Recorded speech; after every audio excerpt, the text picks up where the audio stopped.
Andrea Wanto here. If you know me, then you know I love me some chef knives, but I'm also a huge fan of the sauna for a minute. And there's a lot more to the sauna than heat, moist, and creepy middle-aged men like me looking at your daughters. So if you are, for example, interested in knowing why the sauna is considered to be the poor man's pharmacy in Finland, or what a safu sauna is, and did you know that 4 to 7 times sauna in the week gives you up to 63% less chance to catch all-cause mortality diseases? So either you watch this podcast and find it informative, or you don't watch my first podcast, but still have a strong opinion about it if someone asks you about it. Those are the two options that you have. I know you have better things to do, like taking a shit and trolling random people on your phone with a lithium battery, partly made out of cobalt, mined in the Congos by slaves. But perhaps you could give this first podcast that I ever recorded a try. I, for one, enjoyed having this conversation with Alan Jalasha. He is the founder of the Kivia, the Spirit of Sauna podcast. Alan Jalasha has about 55 years of sauna experience under his belt, loves to travel the world to visit saunas, and loves to share the joy of sweat and Finnish sauna culture with any aspiring or veteran sauna enthusiast. So please enjoy my conversation with Alan Jalasha, the founder of Kivia, the Spirit of Sauna.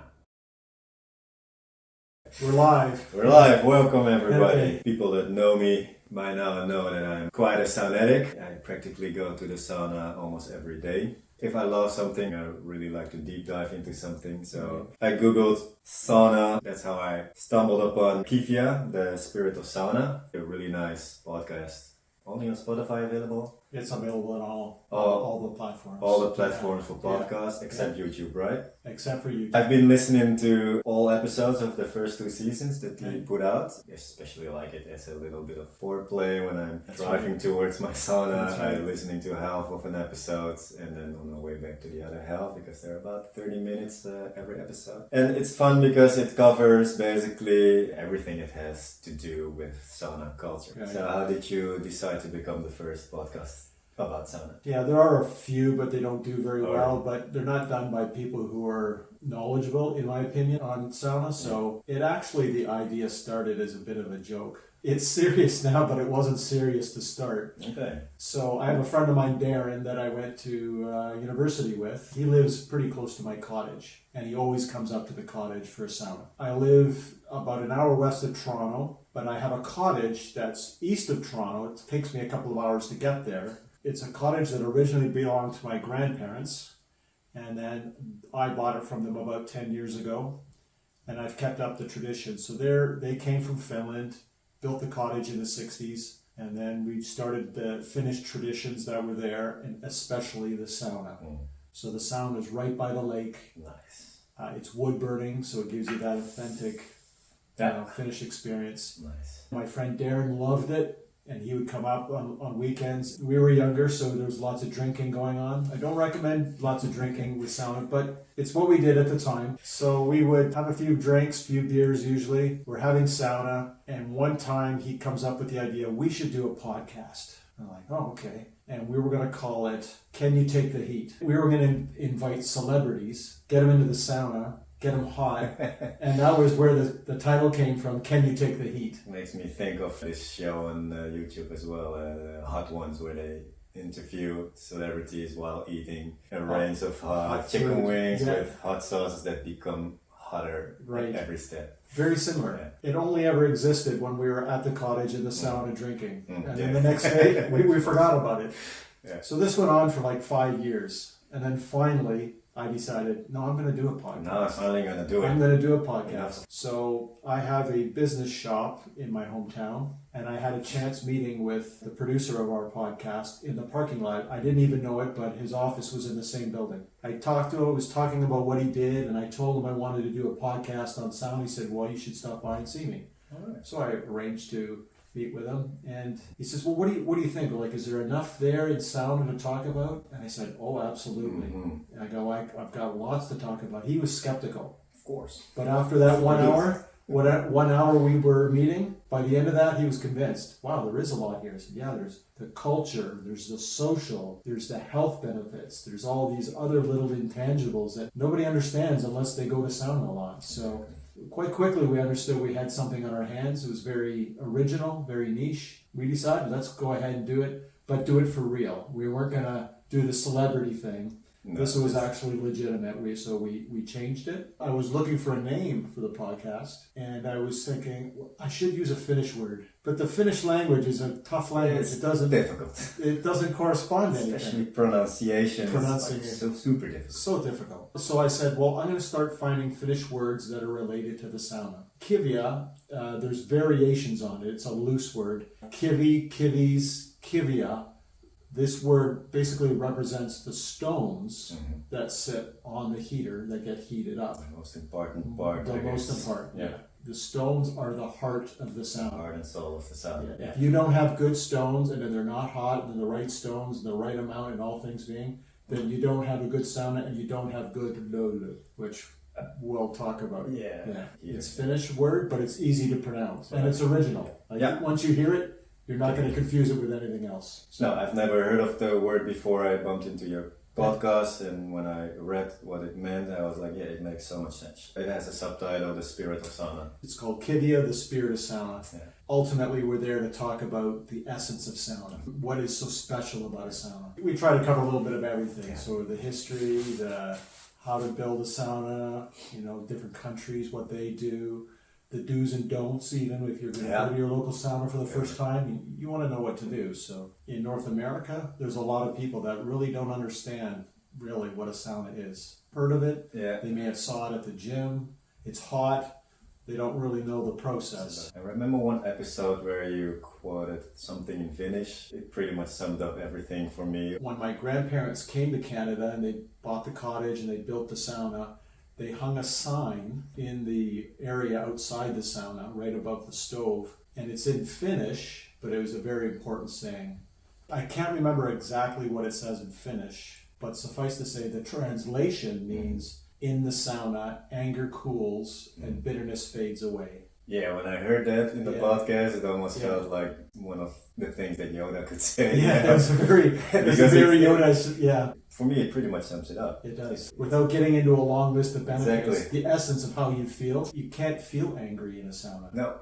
And you know that your spirit is in a better place afterwards. Yeah. You're more accepting, you're more chill. The world is a great place, Yeah, there is nothing to be mad about when you sit in You realize how great the world is, and sauna has helped me get there. I'm a quote guy. I love if somebody can put so much meaning into a sentence or something that really summarizes the whole concept or idea. I always remember those good quotes. So. Yeah, totally agree. We are here in this culture where sauna is not like bicycles to touch people. Right. Finland has this. Sauna is like integrated into the whole. It's part of their lifestyle. culture. Yeah. So if you look at the Finnish culture, saunas have been around for thousands, if not tens of thousands of years. There's some debate as to who really invented it. The first saunas weren't nice little buildings. Because you're going back thousands and tens of thousands of years ago. The first saunas were basically a hole dug in the ground and some mud built around it. And its purpose wasn't to have a sauna. Its purpose was for shelter. Yeah. And they would cook in there and then the heat helped them survive because they have cold, dark, crappy winters. Regardless of who invented sauna, the Finnish culture embraced it the most. Embraced it the most. So I'll give them that much credit because I don't think it's important to know who invented it per se. But they've embraced it. And they're the country that has the most saunas, has the most sauna use. And to give you an idea, there are 5.5 million Finns in Finland and over 3 million saunas. So that's like one sauna for every 2 people. Yeah, that's a lot. That's crazy to think about. Yeah. The first time I went into a sauna actually was when I was pretty young. I think I was 10 years old or something, and my parents took me and my brother to this winter sport holiday in Finland. We were in a lodge, a little cabin near a nice lake, and we had a sauna in the cabin. And my brother, 4 years older than me, he took me in, and I only remember that it was really hard for me to breathe, and the air was so hot. I didn't like it at all. Right. So I ran out into the snow, and until I was 17 or 18, I've never got back into a sauna anymore. So my first experience really actually got me off sauna. But when I was 18 years old, I think, one of my band members was really into sauna at that moment, and he convinced me to join him one day.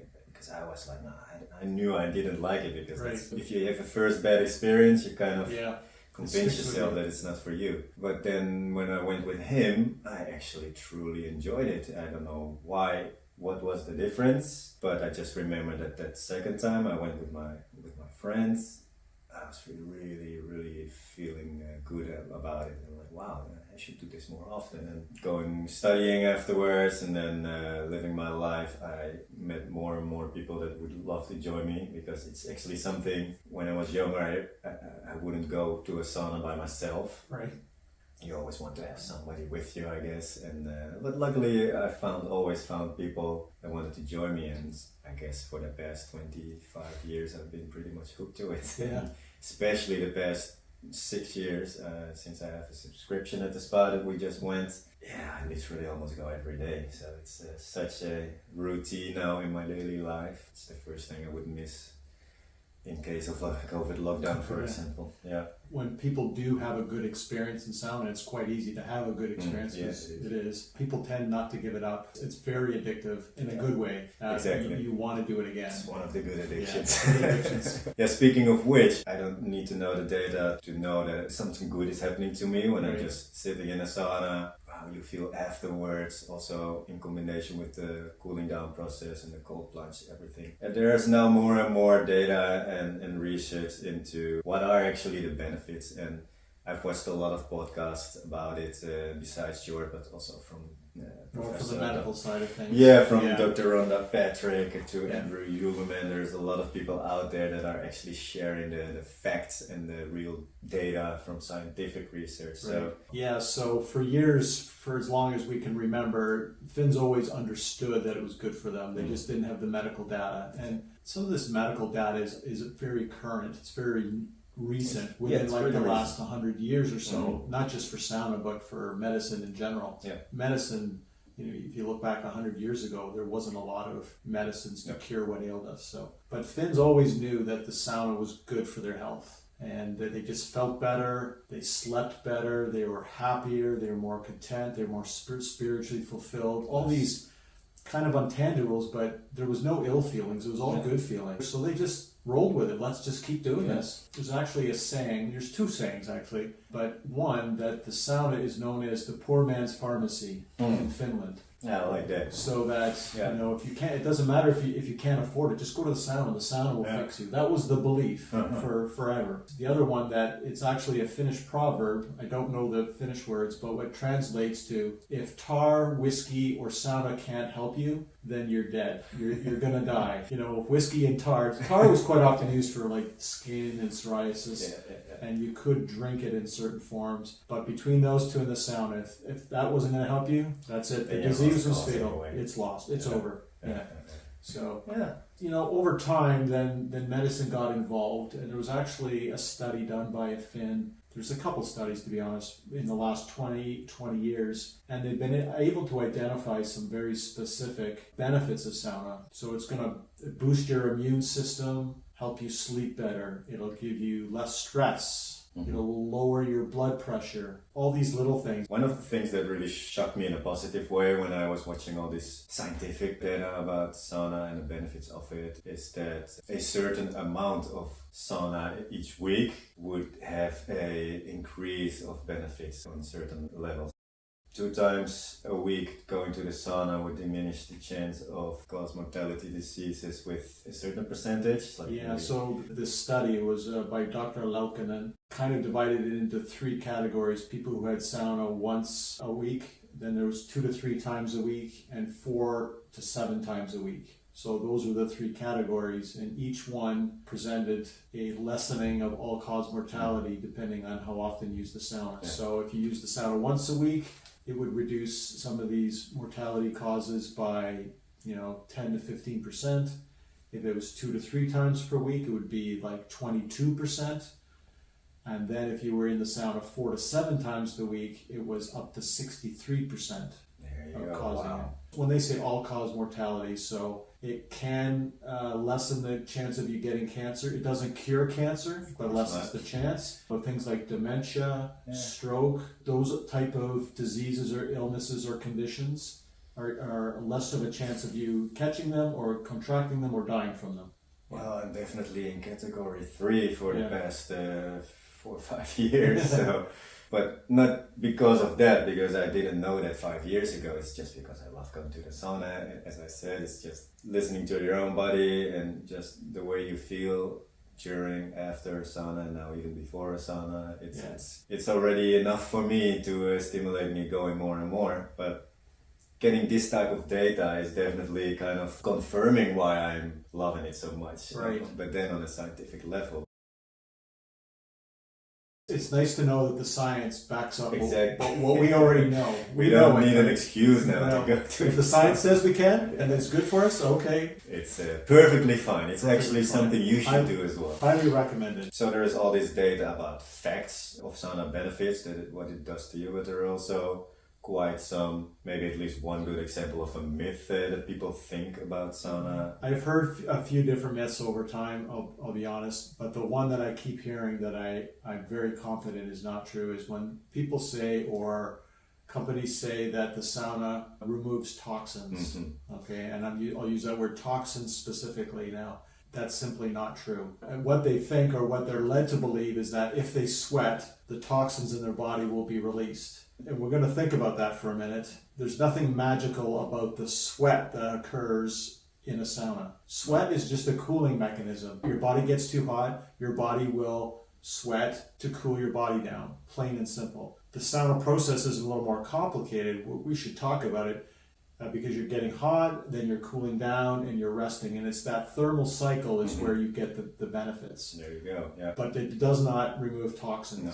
Toxins are internal to the body, and that's what your liver is for. In addition, the kidney helps and other organs, but fundamentally the liver is what removes toxins. Your liver doesn't sweat.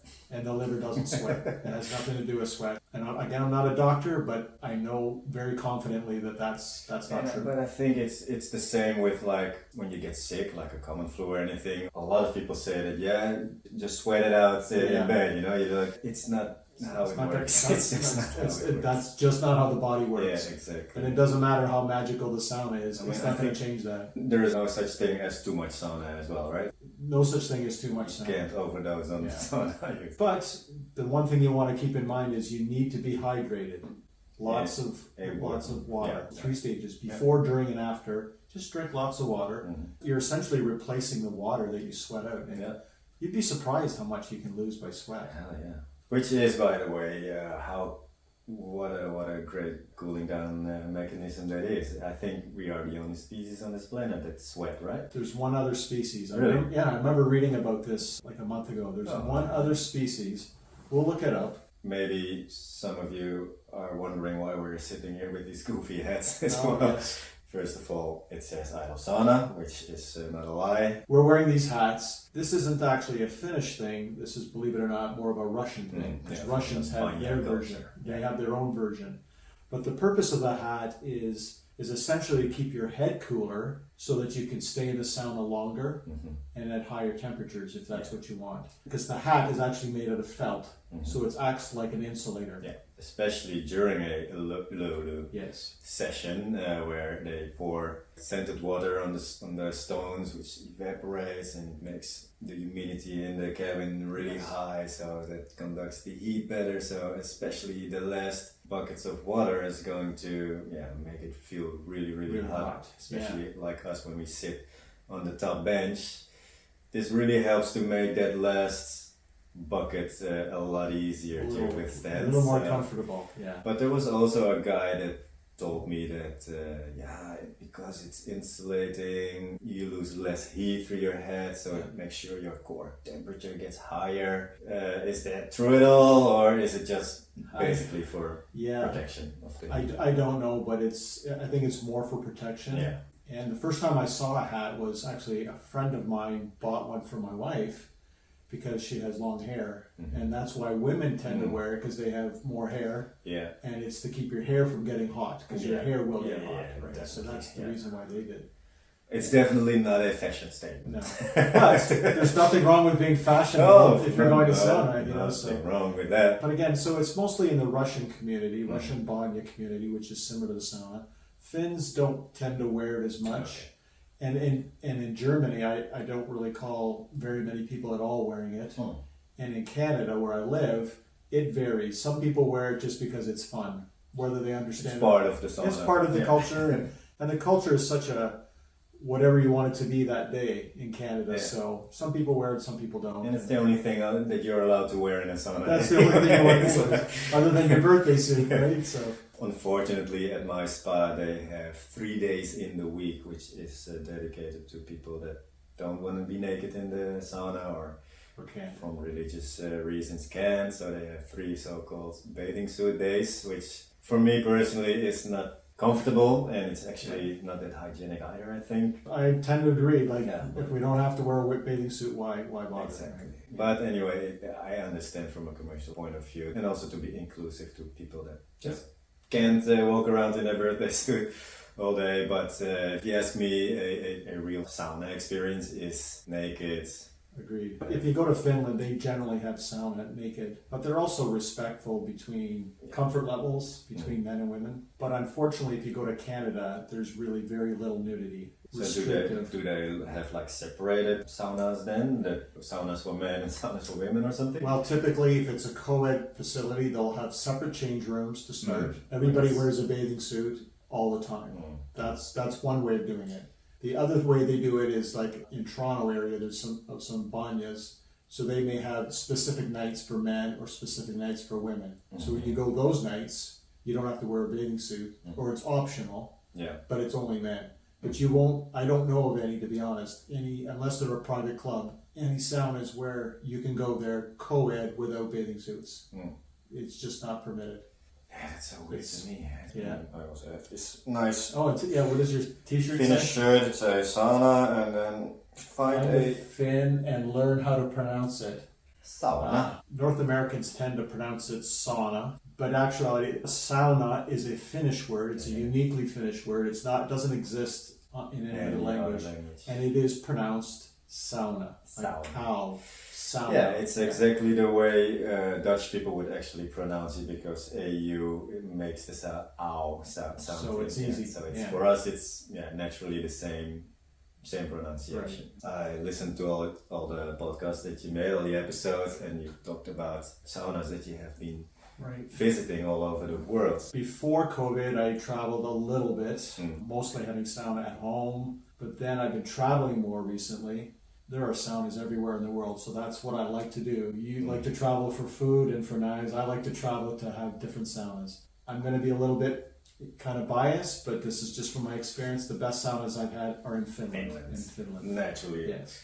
And I'll tell you about one in particular. It's called a savu sauna, or smoke sauna. Have you heard of this before? No, I don't. Okay. If you go into any sauna now, especially in Finland, most of them are wood burning. So just a note on that. Wood burning source of heat is the most authentic experience for the sauna. Yeah, for sure.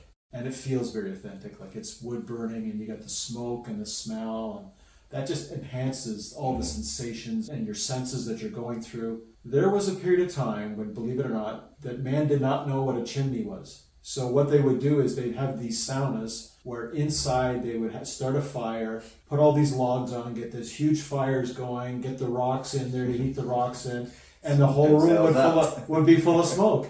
But they did it on purpose. So they would actually keep the room closed, get the heat up to a temperature that was good, and the rocks were nice and hot. Then they would open all the windows, let the smoke out, and then close it back up again, and the smoke would be gone.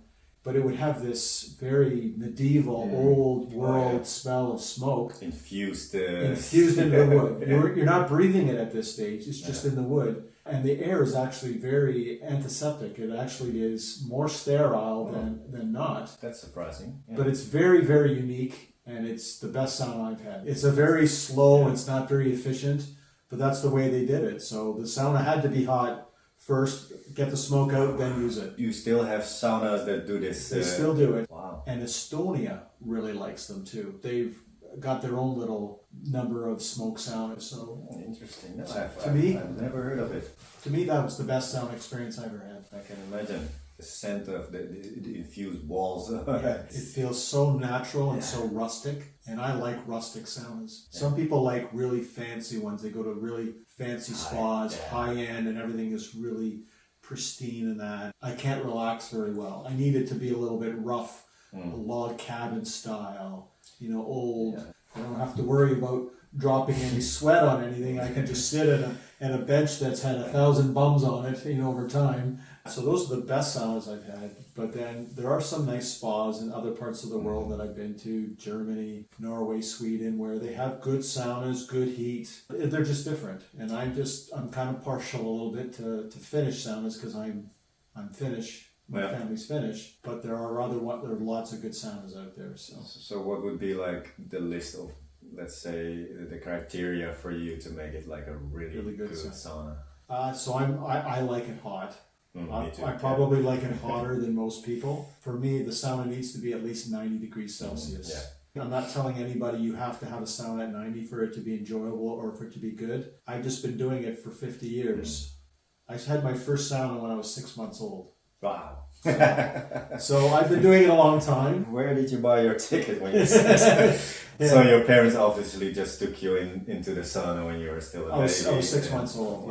Yeah. So I've been blessed. I've had that all my life, but not everybody has that chance. The key is to find the sauna that's the best temperature for you that you're comfortable with. It's not a competition. You can sit on a high bench, a lower bench. You can stay in there for as long as you want. It doesn't have to be any particular temperature. Some are recommended more than others, but that's it. Find what's good for you and what you benefit from. You can go in the sauna 3 times. You can go in 5 times. You can go in once. There are things to recommend, but find what's good for you. I just in particularly like it hotter. To me, it's got to be 90 degrees or it's not intense enough for me. So that's the number one requirement. Number 2 is I like the cold plunge after the sauna. We've been talking all about the heat, but the reality is to be an effective sauna, you want what's called the thermal cycle, where you go into the sauna for about 15 minutes, give or take. It's not a rule, just a guide. Find a temperature you like, then you come out and you want to cool off quickly, preferably like a cold plunge. If it's a cold lake or a river, or if you're in a spa, there's a little pool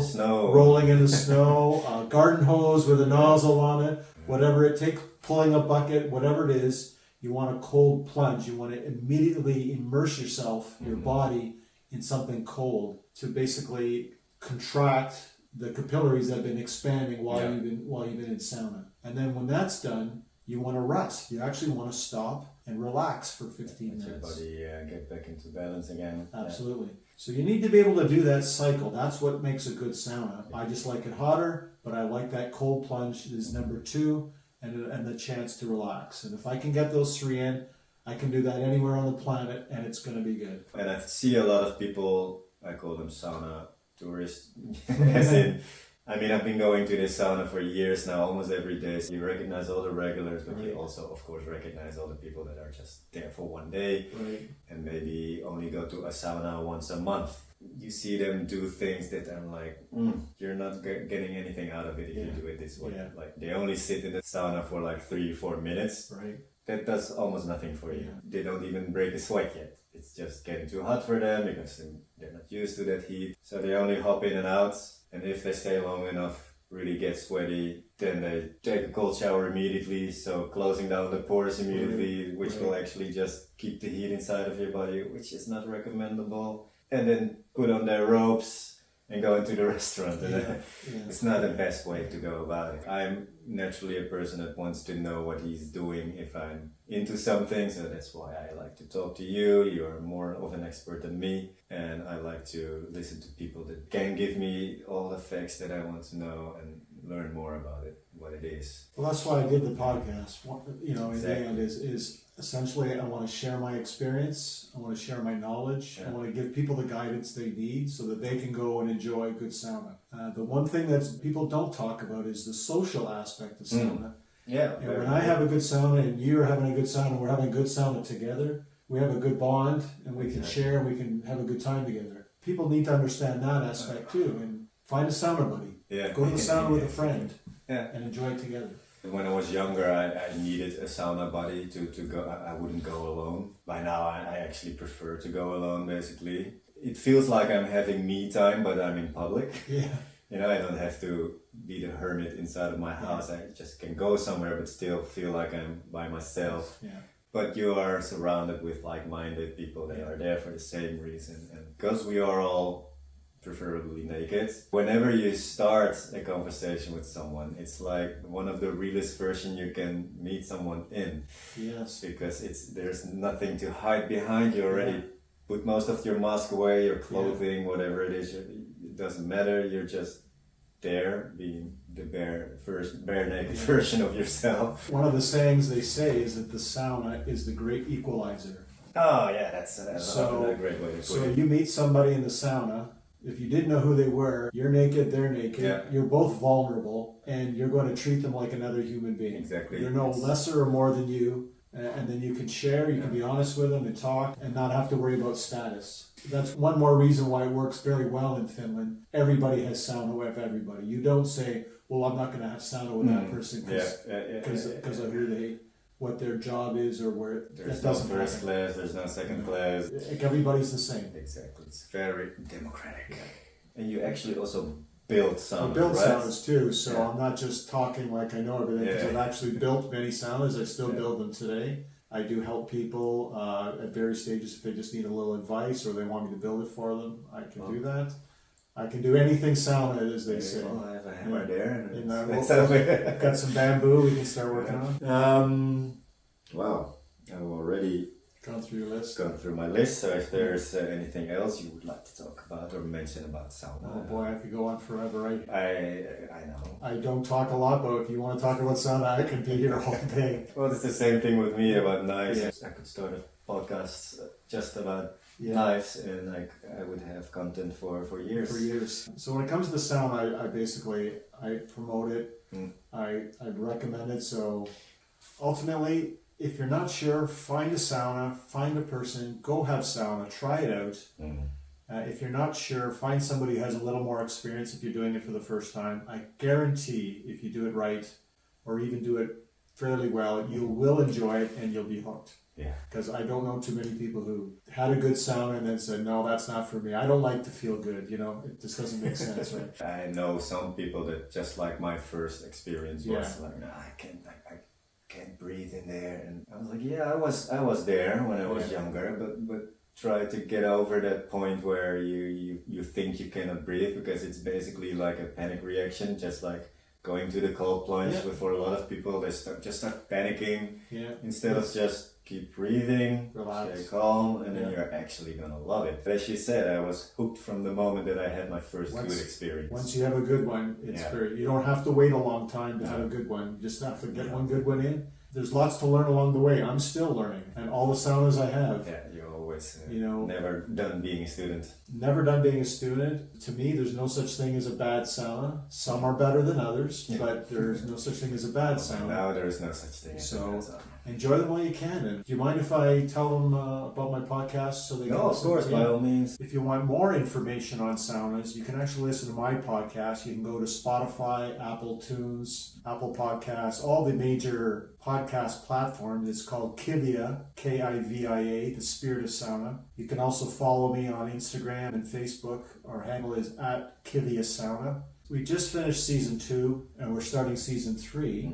So we'll have another 12 episodes, a lot of interesting guests, more about my sauna travels, but you'll have to listen to the podcast to hear about where I went and what I did, because it's all very interesting. Social media does so many harm to people, I think, but at the same time, it also brings so many good things because Absolutely. I'm now sitting here with a guy started a podcast that I started listening to, and then you follow each other on Instagram, and before you know it, he's like, hey, I'm going to be in Europe for a while, maybe I can visit Amsterdam, and now we had this morning Yeah. really nice We had a great sauna together. sauna It's very sessions, enjoyable. good conversation, so Yeah. that's also the wonderful world of social media people. I've been traveling all over the world, trying saunas, meeting people around sauna. It's a tough job, I'm telling you. You're the Anthony Bourdain of sauna. That's what I aim to become. Yeah, So, that sounds like the dream job. it's been very enjoyable, but ultimately it enables me to learn more and share that with the sauna community. Those people who want to learn about sauna and see what's out there, because it's an incredible community. I recommend listening to that podcast. I mean, I'm obviously a sauna lover, but just listening to it, even I learned so much more about it just by listening to these episodes. And you also have other guests, of course, that bring in their expertise. We cover a lot. We have a lot of interesting guests. My podcast isn't just about me talking about what I know. More importantly, it's bringing on people who are experts in their field, who know specific things. I'm part of a larger community. So there's people who have medical backgrounds, people who have cultural backgrounds. I like that guest that wrote this book about sweat itself. Yes. What's the name of that book again? So we had an episode dealing with sweat, and her name was Sarah Everts. Exactly. And she wrote a book called The Joy of Sweat. The Joy of Sweat. And she actually does a very good job of explaining how sweat does not remove toxins. I knew this before meeting her, but she explains it more scientifically. And I think in that episode she also mentions a few other animals doing this gross ways. Yes, she was, yeah. Luckily I forgot, but trust me, there are some animals that have to cool down in a way that, no. Glad we don't have to do it. Glad we don't have to do that. Yeah, nice. Thank you for your time and visiting me. Thank you. It's a great opportunity to come into Amsterdam and see how Dutch people have sauna and to meet yourself and have a good sauna together. Some last words, maybe? One quote, last statements. I can add another Finnish proverb. A house without a sauna is not a home. Great way to There end you this. go.